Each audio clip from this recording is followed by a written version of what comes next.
આકાશવાણી ભુજ સમાચાર અશરફ નથવાણી વાંચે છે. નમસ્કાર. કેન્દ્રીય જાહેર સેવા આયોગ યુપીએસસીએ સિવિલ સર્વિસીસ પરીક્ષા 2024નું અંતિમ પરિણામ જાહેર કર્યું છે. ટોચના 30 ઉમેદવારોમાં 3 ગુજરાતીઓનો સમાવેશ થયો છે. એમાં પણ ટોપ 5માં 2 મહિલાઓએ બાજી મારી છે. ગુજરાતના હર્ષિતા ગોયલ સમગ્ર ભારતમાં બીજા અને માર્ગી શાહ ચોથા સ્થાને રહ્યા છે, જ્યારે ઉત્તર પ્રદેશના શક્તિ દુબેએ આ પરીક્ષામાં પ્રથમ રેન્ક પ્રાપ્ત કરી છે. ઉમેદવારો યુપીએસસીની સત્તાવાર વેબસાઇટ upsc.gov.in પર પોતાનું પરિણામ ચકાસી શકે છે. ઉલ્લેખનીય છે કે સિવિલ સર્વિસીસ પરીક્ષા 2024 હેઠળ યુપીએસસીએ આઈએએસ, આઈપીએસ સહિતની સેવાઓની 1132 જગ્યાઓ માટે પરીક્ષા યોજી હતી. રાજ્યના ખેડૂતોને પડતી મુશ્કેલીઓ અને તેમની માંગણીઓને ધ્યાને લઈને રાજ્ય સરકારે ખેડૂતોને ખેતી વિષયક વીજ જોડાણ વધુ સરળતાથી પૂરા પાડવા એક મહત્વપૂર્ણ નિર્ણય કર્યો છે. પ્રવર્તમાન જોગવાઈ મુજબ ખેતી વિષયક નવું વીજ જોડાણ મેળવવા માટે 7/12ના ઉતારામાં એક કરતાં વધારે સહમાલિકના નામ હોય તો નોટરાઇઝ્ડ સ્ટેમ્પ પેપર પર સહમાલિકનું સંમતિ પત્રક મેળવવાનું રહે છે, જેના કારણે વધુ વારસદારો હોવાથી આંતરિક વહેંચણી કરેલ હોય પરંતુ મહેસૂલી નોંધ ન હોવાને કારણે ખેતી વિષયક નવું વીજ જોડાણ મેળવવા માટે ખેડૂતોને મુશ્કેલીઓ પડતી હતી, જેને ધ્યાને લઈ સરકાર દ્વારા આ જોગવાઈમાં સુધારો કરી સહમાલિકના સંમતિ પત્રકને બદલે હવેથી અરજદાર દ્વારા નોટરાઇઝ્ડ સ્ટેમ્પ પેપર પર અપાયેલ સ્વઘોષણાપત્ર માન્ય રહેશે. આ ઉપરાંત 7/12ના ઉતારામાં એક કરતાં વધારે સહમાલિકના નામ હોય તો દરેક સહમાલિકને તે સર્વે નંબર કે જમીનના ક્ષેત્રફળને ધ્યાને લીધા વગર વીજ જોડાણ આપવામાં આવશે. વીજ જોડાણ મેળવવા માટે અરજદારનું નામ 7/12 ઉતારામાં નોંધાયેલું હોવું જોઈએ તેમજ પાણીનો સ્ત્રોત કૂવો કે બોર અલગ હોવો જોઈએ. અરજી સાથે અરજદાર દ્વારા સંપૂર્ણ જમીનનો સહભાગીદારીનો અલગ સીમાઓ તથા હદબંધી દર્શાવતો સ્પષ્ટ નકશો રજૂ કરવાનો રહેશે તેમ પણ જણાવવામાં આવ્યું છે. પશ્ચિમ કચ્છ પોલીસે ગુનાહિત ઇતિહાસ ધરાવતા વ્યક્તિ દ્વારા ભુજ તાલુકાના સરગુ ગામના બન્ની વિસ્તારમાં થયેલા ગેરકાયદે દબાણને દૂર કર્યા છે.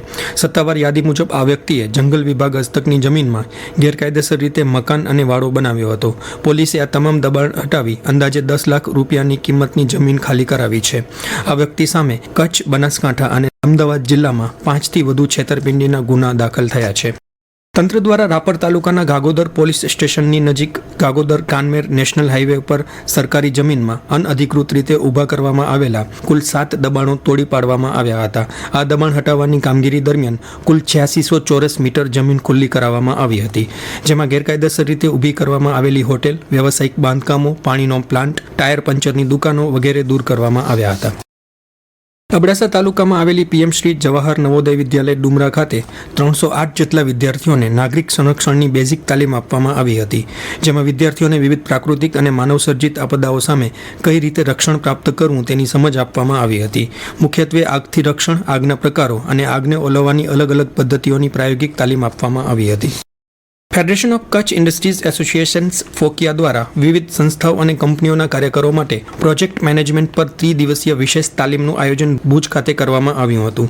સંસ્થાઓ અને વ્યવસાયિકો તેમની યોજનાઓનું વધુ અસરકારક આયોજન, અમલ અને મૂલ્યાંકન કરવાની કુશળતા વિકસિત કરી શકે તે માટે યોજાયેલ આ તાલીમમાં કચ્છ અને વડોદરા જિલ્લાના કુલ 28 કાર્યકરોએ ભાગ લીધો હતો.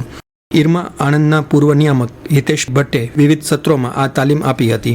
ફોકિયા તરફથી આવનારા સમયમાં પણ આવા ગુણવત્તાસભર તાલીમ કાર્યક્રમોનું આયોજન કરાશે તેવી પ્રતિબદ્ધતા વ્યક્ત કરવામાં આવી હતી.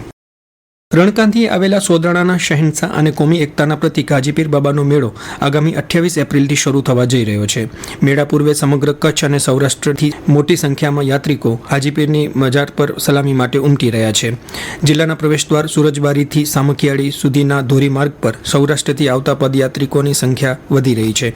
યાત્રિકોની સુવિધા માટે માર્ગ પર સેવાભાવી લોકોએ કેમ્પની વ્યવસ્થા કરી છે, જેમાં રહેવા, જમવા, ચા નાસ્તો અને સ્નાન જેવી પાયાની સુવિધાઓ ઉપલબ્ધ કરવામાં આવી છે.